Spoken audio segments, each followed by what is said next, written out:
Halo, selamat malam Bu Penny. Izinkan saya mempresentasikan UAS Data Science. Rangkumannya itu di poin pertama ada manajemen data. Jadi saya merangkum sesi-sesi yang sudah ditentukan. Jadi manajemen data dari definisi sendiri itu yaitu pengelolaan data melibatkan praktik pengumpulan, penyimpanan, dan penggunaan data secara aman, efisien, dan hemat biaya.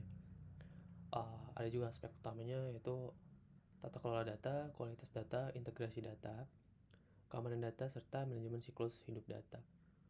Untuk pentingnya data tersebut, itu menjamin keakuratan, ketersediaan, dan aksesibilitas data yang memungkinkan pengambilan keputusan yang tepat. Jadi banyak kegunaannya sebenarnya kalau kita implementasi manajemen data. Ada asosiasi dan korelasi. Di sini asosiasi secara definisi yaitu hubungan antara dua atau lebih variabel, di mana nilai satu variabel dapat memprediksi nilai variabel lainnya. Contohnya, analisis keranjang belanja dalam retail untuk menemukan produk yang sering dibeli bersama. Kemudian ada korelasi. Definisi dari korelasi sendiri adalah yaitu ukuran statistik yang menyatakan sejauh mana dua variabel saling berhubungan secara linear. Adapun jenisnya yaitu korelasi positif,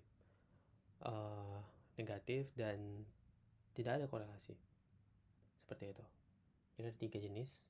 Yang terakhir itu udah pasti tidak ada korelasi ya. Kedua itu saling berlawan arah, positif dan negatif.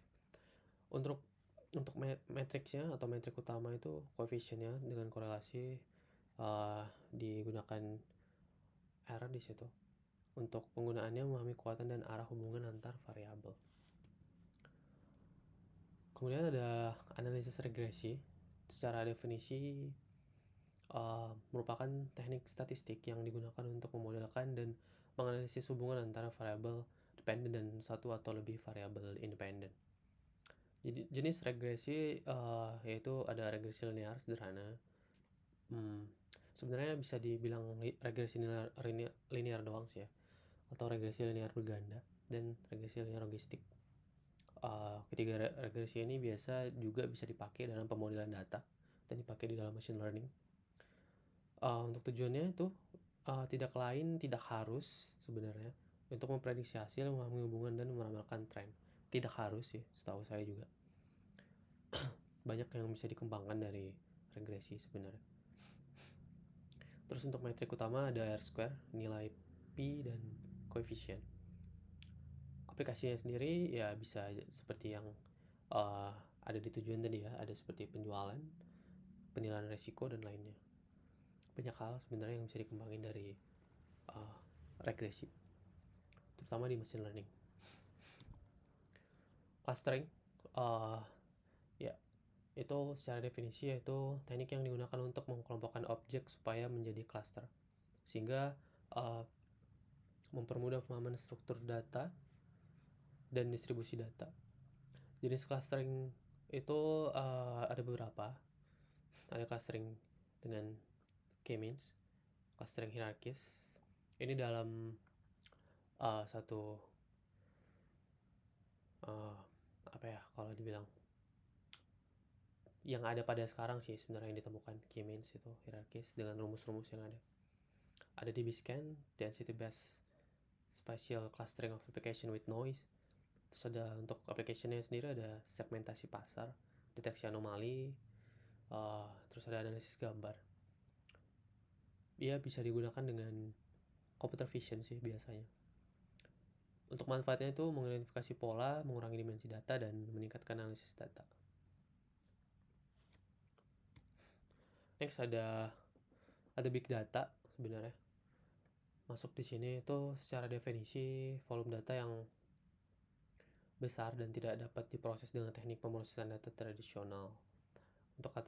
Untuk karakteristiknya sendiri ada 3 V ya, yaitu volume, velocity, dan variety. Di mana volume adalah jumlah data yang besar, velocity ada kecepatan data yang dihasilkan dalam data itu diproses. Variety itu sesuai namanya varian, berbagai banyak jenis data, terstruktur, tidak terstruktur, dan semi terstruktur.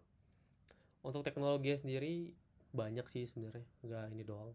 sekarang ada banyak. Ada Hadoop, Spark, Base Data NoSQL, misalnya mau di Cassandra. Even SQL itu sendiri bisa digunakan juga sebenarnya. Jadi tergantung use case-nya seperti apa. Dalam hal konteksnya mungkin aplikasi yang berhubungan dengan big data, example like machine learning. Untuk aplikasinya ada untuk analisis prediksi atau analitik prediktif, pemantauan real time, dan personalization-nya.